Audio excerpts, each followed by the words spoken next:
Mastering the art of conversation. How to keep a conversation going. Learning objectives. Understand the importance of active listening and asking open-ended questions.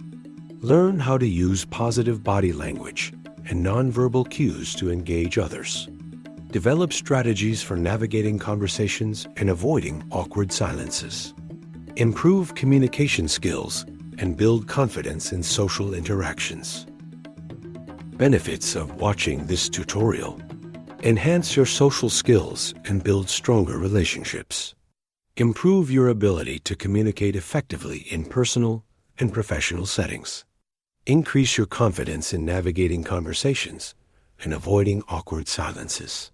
Develop a more positive and engaging attitude towards social interactions.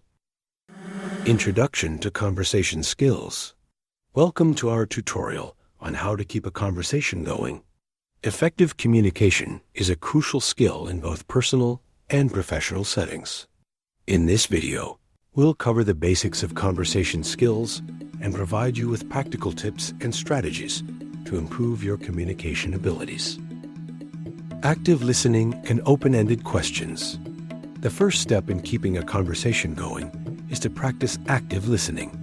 This means paying attention to what the other person is saying and showing that you're interested in the conversation. Another key strategy is to ask open-ended questions.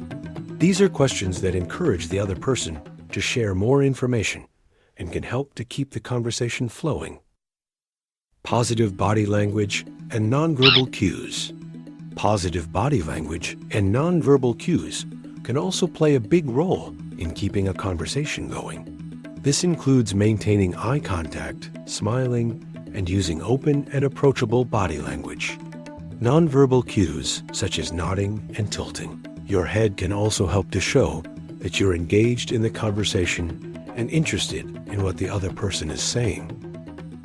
Navigating conversations and avoiding awkward silences. So, how do you navigate a conversation and avoid awkward silences? One strategy is to use transitional phrases to move the conversation forward.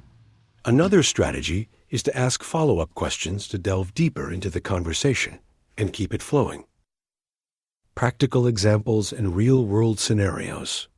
Let's take a look at some practical examples of how to keep a conversation going in real-world scenarios. For example, if you're at a networking event, you might ask someone about their work or interests. Or if you're on a date, you might ask your partner about their hobbies or passions. Interactive exercise and quiz. Now, it's your turn to practice. Take this quiz to test your knowledge of conversation skills and see how you can improve your communication abilities. Conclusion. Thanks for watching our tutorial on how to keep a conversation going. By following these tips and strategies, you can improve your communication skills and build stronger relationships. Remember to practice active listening, ask open-ended questions, and use positive body language and nonverbal cues to engage others. Don't forget to subscribe to our channel for more tutorials and tips on communication skills and personal development.